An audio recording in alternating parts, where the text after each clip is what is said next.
সারাদিন রোজার শেষে করো গো ইফতার।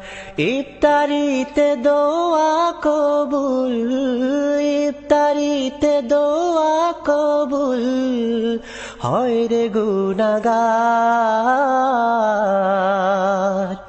সারাদিন রোজার শেষে করো গো ইফতার। সারাদিন রোজার শেষে করো গো ইফতার। ইফতারের সময় দোয়া হয় রে কবুল, খোদার কাছে মুনাজাতে থাকো তুমি মাশগুল। ইফতারের সময় দোয়া